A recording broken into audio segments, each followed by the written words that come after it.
A gente em algum momento tem que encarar de frente isso daí. Vai chegar um momento em que a situação vai ser igual ao final dos anos 60 no Brasil.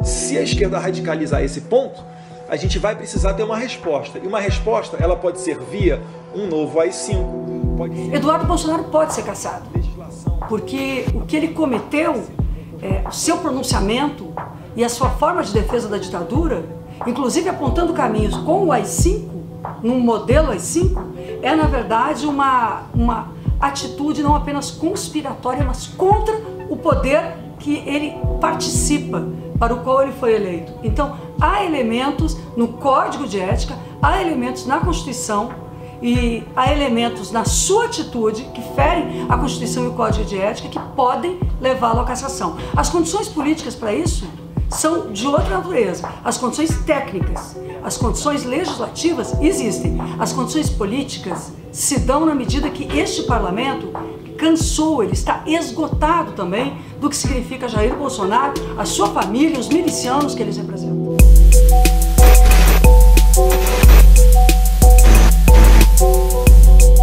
A sociedade brasileira e o próprio parlamento, as instituições, reagiram de forma firme contra as declarações de Eduardo Bolsonaro e contra o conjunto de questões que estão envolvidas neste governo.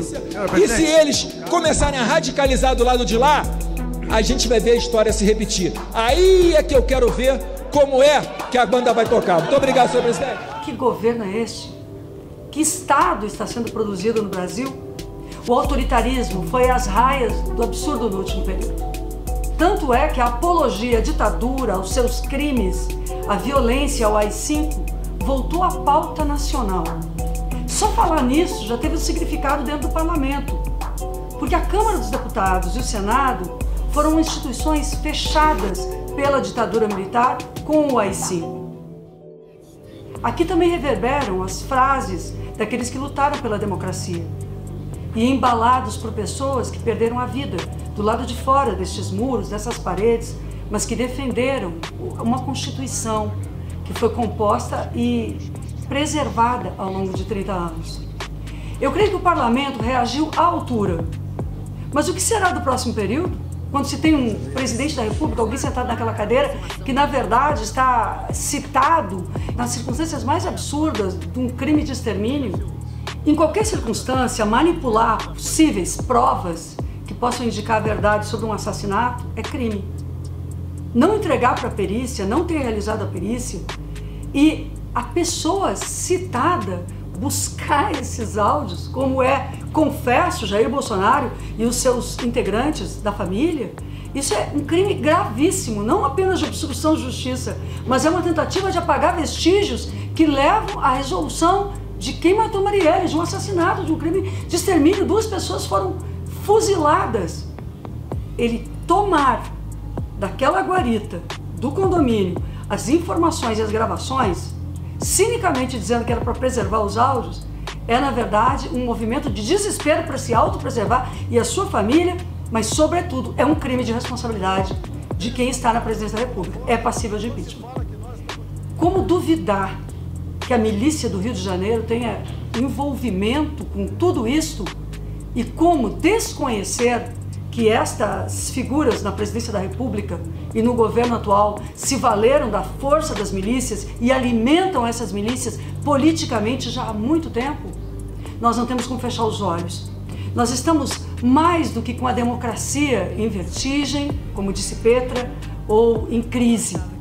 Nós estamos diante de um abalo grave das instituições brasileiras e da sociedade brasileira que tem fundamentos também culturais, porque não avançamos no sentido democrático mais verdadeiro no Brasil, até por não termos feito a justiça de transição devida. De forma que aqui no parlamento ou na sociedade, a hora é de impedir que os bolsonaros ou os helenos de plantão tenham o poder de cumprir com o seu plano de ódio. Fustigar a esquerda, atacar o PT, os partidos de oposição, os movimentos sociais, as mulheres, as pessoas LGBTs, os negros e negras e as periferias, é parte do seu discurso de ódio. Atacar o Lula é parte. Olha, o que nós devemos fazer é sermos claros. O Brasil, do meu ponto de vista, não conseguirá sobreviver institucionalmente com bases democráticas mais básicas, mais fundamentais, o Brasil não conseguirá manter-se com elementos democráticos mais fundamentais e mais simples se continuarmos com o governo Bolsonaro. Eu não tenho medo ou preocupação da inviabilidade de Bolsonaro. Alguns nos perguntam, mas e Mourão, mas e aquilo? O governo Bolsonaro como um todo, é Bolsonaro, é Mourão, é um conjunto do governo envolvido naquilo que está errado no Brasil. Porque o fruto da árvore envenenada está em uma eleição marcada pela ilegitimidade, não só das fake news, mas de quem pagou essas fake news. A ilegitimidade da prisão do Lula, a ilegitimidade de um Moro que hoje é ministro. Então aqui na Câmara dos Deputados nós temos que estar preparados, sinceramente, para fazermos um enfrentamento necessário com a cassação de Eduardo Bolsonaro. Por apologia à tortura, ao crime, contra as instituições, contra a democracia. Nós temos que estar preparados para enfrentar o impeachment de Bolsonaro. Não somos movidos por nenhuma outra questão que não seja o interesse da nação brasileira. Alguém de sã consciência crê que essas figuras não tentarão sempre levar o Brasil ao impasse no sentido de preservarem-se, ao ódio no sentido de preservarem-se? Esse governo como um todo é contra o Brasil, contra a democracia e contra a dignidade humana, sem dúvida. O Brasil não suportará Bolsonaro por mais, talvez um ano.